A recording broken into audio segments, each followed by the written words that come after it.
Good morning. That was ordinary. We're here to talk about extraordinary, so I'm going to try that again. Good morning. Much better. Seriously, my assumption is that if you are here this morning, you're already interested in extraordinary. In fact, if you're even watching this video today, you're probably interested in extraordinary. There'd be people in this audience that even this morning would have had difficulty explaining to the people that know you what exactly you were doing today. So thanks for turning up, because the assumption is that if you're having a good life, if you are already extraordinary, it's probably your fault. You probably had something to do with it. The assumption is that everyone has got good intentions. In fact, I've rarely met anyone with bad intentions. In fact, at a Saturday night barbecue conversation, I've never yet ever come up to someone and said, mate, how's things going at work? To have someone to go, yeah, on track. On track for what? Well, no, there's a couple of people at work that still respect me, but it takes a while to get around and shaft everyone. So probably give me another 3 or 4 months and I reckon they'll be pretty glad to see the back of me. No one's ever said that out loud to me at a Saturday night barbecue, but if I followed them around at work for 2 weeks, I'd probably say, actually, you're on track for that. I think you're seriously on track. How's things going at home? Yeah, pretty good there too. Better than I thought. Better than you thought in what way? Well, actually, it took longer than I thought to actually shut down the intimacy. The constant criticism was probably a key plank, and I found the constant criticism quite draining on me, but pretty much I'm living in my own ontological loneliness and feeling utopically ignorant. My kids don't talk to me, and any of the intellectual, emotional conversations that we used to have are pretty much non-existent. And again, it wasn't easy. It took longer than I thought, but I reckon about another 3 or 4 months there will be obviously the affair and then the divorce, and then I can go and do the same damage to someone else. So yeah, no, thanks for asking. No one's ever going to say that out loud, but who would agree if you followed them around at home for 2 weeks, you might have to say, actually, yeah, you're actually on track for that. Everyone's got good intentions. That's the paradox. People don't want to be lied about at your farewell morning tea, and I'm not sure what corporate experience you have had, but who's been to a farewell morning tea and you know what was being said about the person leaving was simply not true? Has anyone ever had that?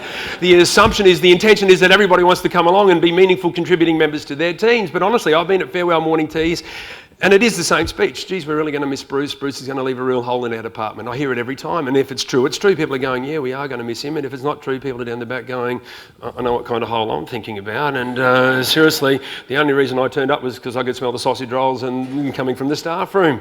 So there's this paradox. We've all got good intentions. If you want to be extraordinary, if you're intending to be extraordinary, intention isn't enough.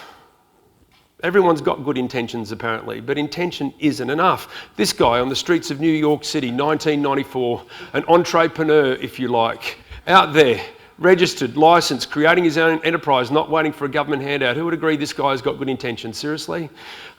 He's not waiting for anything else to happen. He's creating that opportunity for himself. How many people think, even looking at this entrepreneur, that this entrepreneur has potential to be a little more extraordinary? How many people are finding it even hard to take their eyes off the credit card facility? Is that happening for some of you? Do something a little weird for me, please. I want you to have a look at the person in your row on your right-hand side. Do that, have a good look. Have a look at the person on your left-hand side.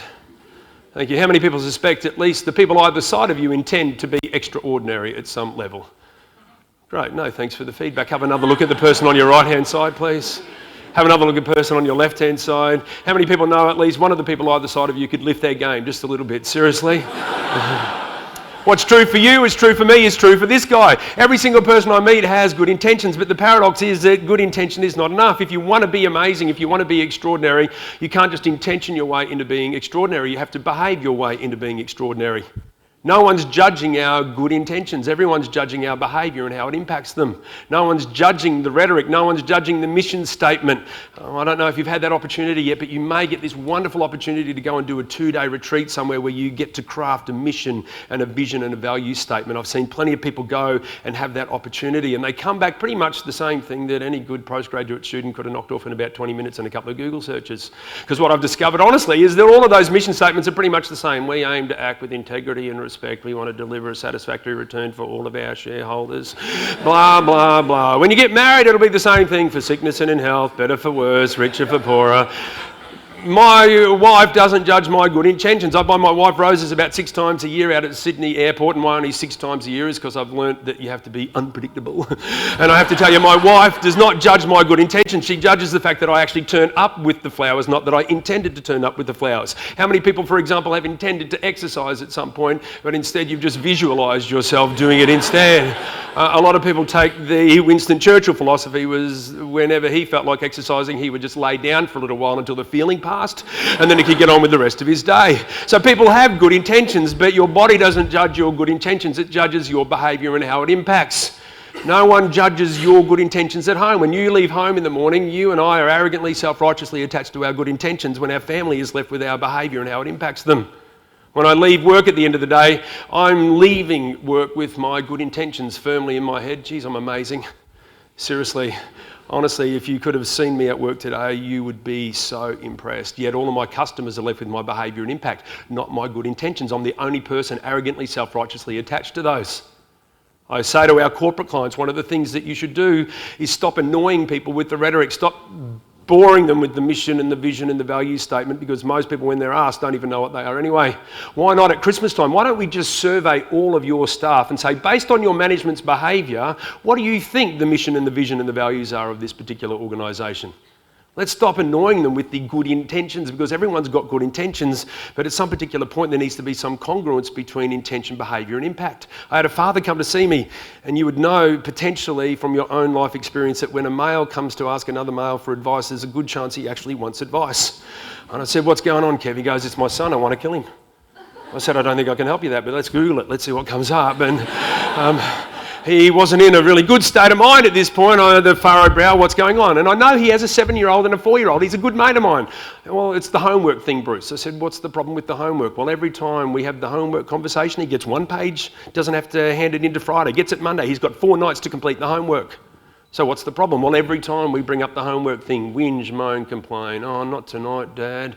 You know, seriously, I have to get out my pencil, I have to get out my ruler, I have to get out my eraser, I have to make a space on the bench, I won't be able to watch Top Gear, and I can't get started until Mum's finished on the table because there's no other space in my room for this. And I said, every time, Kevin? He goes, every time. I said, well, what do you want from me? He goes, I want some advice. I said, mate, I don't give advice. Oh, you need to give me some advice. I said, mate, do you want some advice, or do you just want me to make you feel good? No, I want some advice. I said, Kev, well, I think the reason why your son whinges, moans and complains about doing homework is because he's your son. Thinking that's mainly the problem.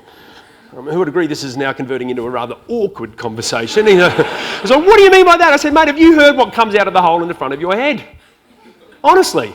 I know that you intend to be extraordinary as a dad. I know that you intend to be extraordinary at work. But honestly, no one's judging your good intentions, Kev. Have you heard what comes out of the hole in the front of your head when you have to work? Not once have I ever heard you embrace work with joy and gratefulness. You're still doing that project in Sydney? Yes. Every time I ask you about it, oh yeah, you've got to get up early and you've got to get to the airport, and you know, you've got either 2 hours on the gateway because somebody stacked it, or you're 2 hours in the Qantas Club. You know, and that's a bit of a highlight, isn't it? And then you finally take off, and you know, then you don't even get to Sydney. Why would they let a 737 take off, honestly, to go to Sydney when you're going to fly around Newcastle 63 times before you land? And then you get there, and then there's the taxi queue for $40 more. There'd be so. I said, have you ever heard that come out of the hole in the front of your head?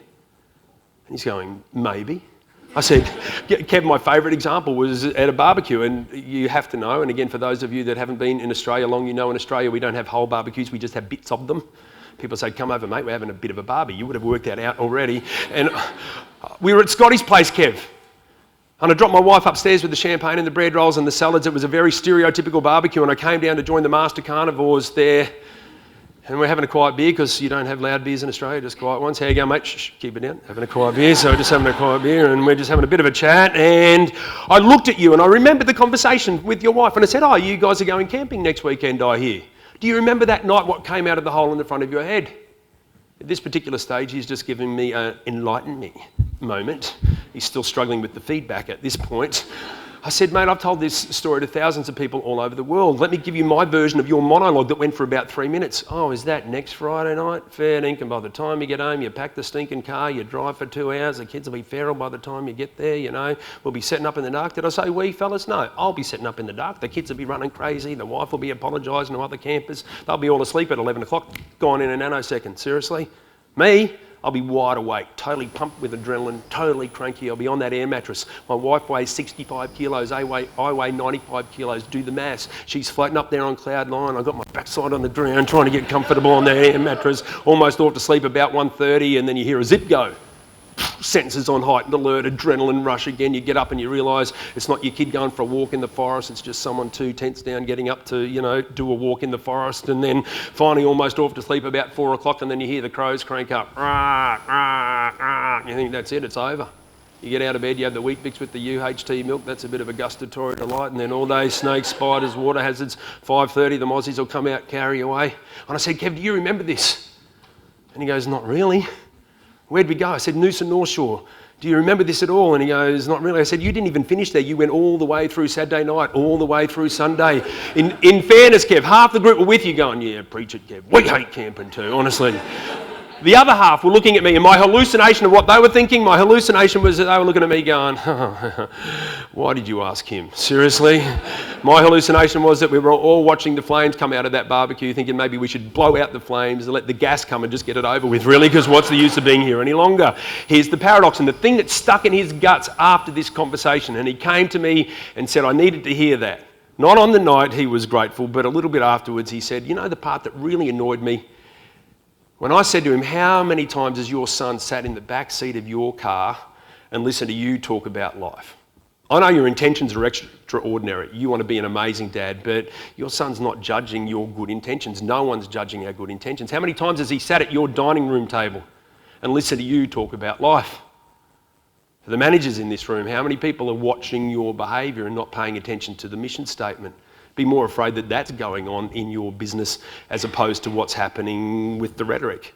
This business on the other side of the world, who would agree? And if you look at this, and if you've ever been involved in the creation of a graphic, you would understand that a lot of work goes into creating this particular logo. How many people, despite all the good intentions attached to this, would be a little nervous, seriously, to go to this dentist? You're thinking, I don't want to go. One of my favourite advertisements from the other side of the world. What do I love about this advertisement?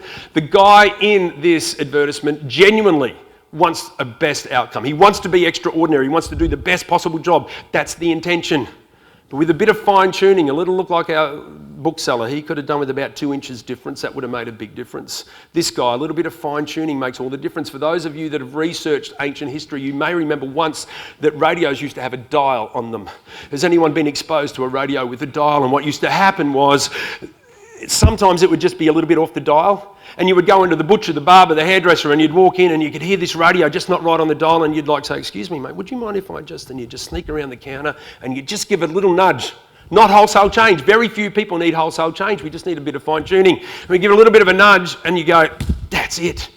And what used to crack me up, the person who's been listening to it off the station for the last 3 weeks goes, oh, yeah, that's much better, seriously. Honestly, we're all a little bit off the dial, just a little bit, and we need this constant adjustment, and sometimes other people can see it more clearly than us. You'll see that this guy, seriously, has good intentions, but with a bit of fine-tuning, could he get a little more congruence in how he intends, how he behaves, and how he impacts? Have a listen. Das hier ist mein Sektor. Das hier ist das wichtigste Gerät des Küstenwächters. Das Gerät und das Gerät. Überlebensradar.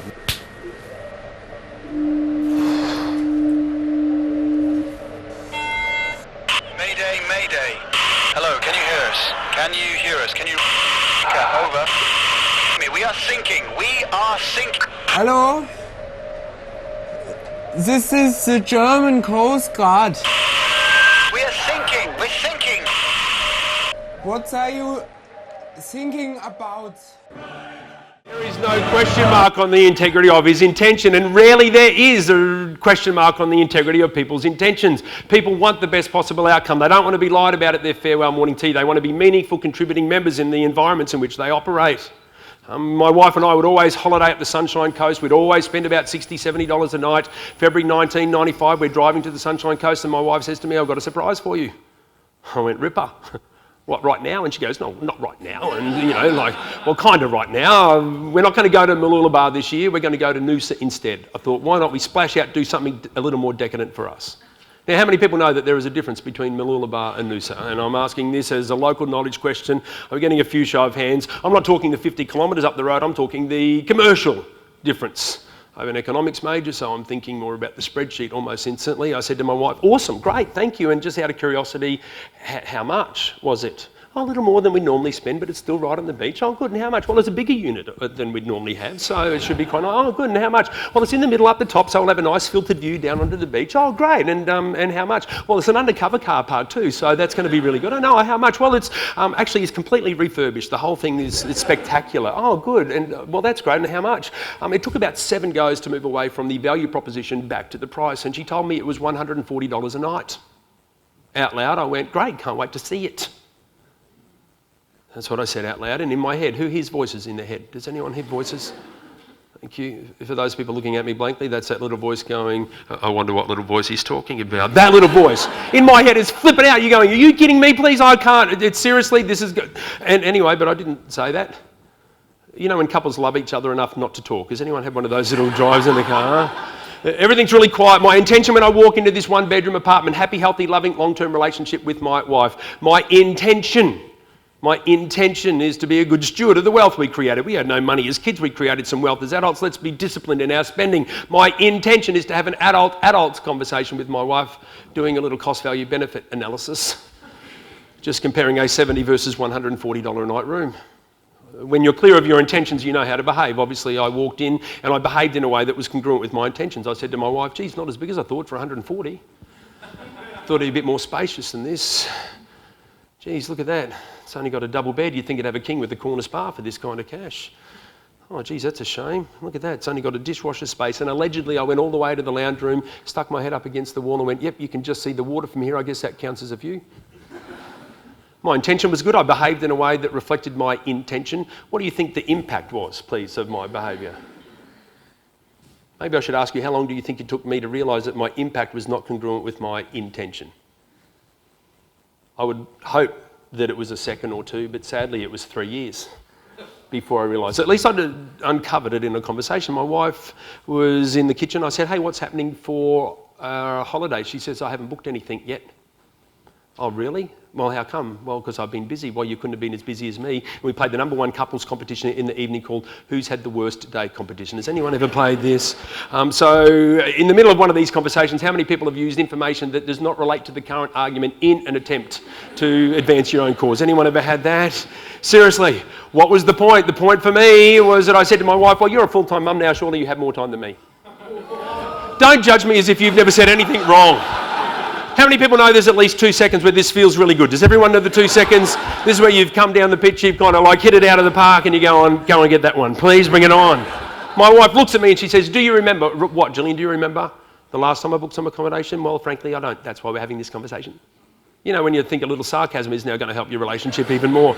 Digging, and so she looks at me and she goes, it was before kids, I thought we'd splash out, do something different. Do you remember what you said when you walked into that accommodation? At Noosa, on the beach. I'm standing in the kitchen, I have no HR or legal support. I thought it best to remain silent. My wife helps me with a little Discovery Channel reenactment going, oh, geez, not as big as I thought, Bruce. Now do you remember? Oh, just the double bed. You'd think you'd have a king with the corner spa. Now do you remember this? I've only ever seen my wife twice as cranky. She's got the fridge open and she's got the head up against the fridge going, oh, and you can just see the water from here. I guess that counts as a view. Now do you remember? It was at that point that I had to say, yeah, starting to come back. Let me finish with this. If you did find out that your intention was not congruent with your impact, I wonder what you would do. If you found out that your intention for extraordinary didn't translate into the impact that you had, would you welcome that feedback? Because if there's integrity in your intention, you would welcome the feedback. You wouldn't sulk for 3 days or 5 weeks or 5 years. You would go, hey, thanks for the feedback, I needed to hear that. You would go and then willingly change your behaviour. What do I now do when I walk into the accommodation that my wife has booked for my family? Hey, thanks a lot, this is great. Glass of champagne, you kids get your togs on, let's go to the beach straight away. Who would agree? Much better impact. It takes me closer to extraordinary. I'm not perfect yet. As soon as I find the perfect relationship and I join it, it's not perfect anymore. But my question to you is, if you found out that your behaviour was not congruent with your intention, that your impact was not congruent with your intention, would you have the courage to not defend or deny, but rather the courage to go back and just revisit your good intention? I want to be extraordinary. Thanks for the feedback, and then willingly change your behaviour. Last little models to stick in your head. Who's had a first date? Can I just see a show of hands? Who's been out with at least one person at least once? On a first date, how many people know that you were genuinely clear on your intention? Yes? Interesting looks on some people's faces. Your intention was to make a good impression. What were you prepared to do with your behaviour, whatever it took? You would have had a shower no matter how busy you are. When you put the aftershave and the perfume on, you just didn't dab it on, you sprayed it into the air and stepped into the space. You wanted to be extraordinary. You behaved in a way that was extraordinary and you impacted in a way that was extraordinary. How many people remember not even eating as much food as you normally would? To the point where you had to come home and wolf down a couple of Weet-Bix. Seriously? That was it. And I hope, seriously, what do I hope? I hope that if you find out that your intentions for extraordinary don't impact in an extraordinary way, that you would welcome that feedback and you would change what you do to make sure intention equals behaviour equals impact. It's been a pleasure to serve you. Thank you. Thank you.